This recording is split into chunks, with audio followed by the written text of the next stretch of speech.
La Corée du Nord semble avoir envoyé au moins 3000 soldats supplémentaires en Russie au début de cette année, a déclaré l'armée de Corée du Sud jeudi, démontrant le soutien continu de Pyongyang à la guerre de Moscou contre l'Ukraine, alors que les dirigeants mondiaux appellent à mettre fin au conflit de 3 ans.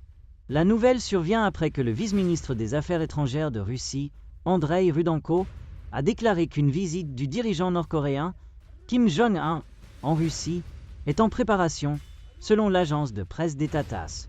Les renforts, envoyés en janvier et février, s'ajoutent aux près de 11 000 troupes que la Corée du Nord a envoyées en Russie jusqu'à présent, a déclaré le chef d'état-major conjoint de la Corée du Sud. Environ 4 000 d'entre eux ont été tués ou blessés au combat, selon Séoul.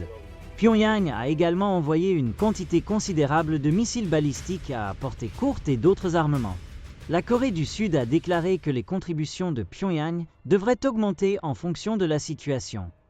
Le dirigeant nord-coréen Kim Jong-un et le président russe Vladimir Poutine ont approfondi leurs liens en matière de sécurité depuis qu'ils ont signé un pacte historique de défense l'année dernière et se sont engagés à utiliser tous les moyens disponibles pour fournir une aide militaire immédiate en cas d'attaque de l'autre. Le conseiller principal de Poutine pour la sécurité, Sergueï Shoigu, a rencontré Kim Jong-un la semaine dernière à Pyongyang, où il a transmis les vœux et les salutations les plus chaleureuses de Poutine. Il accorde la plus grande attention à la mise en œuvre des accords conclus avec vous, a déclaré Shoigu à Kim Jong-un.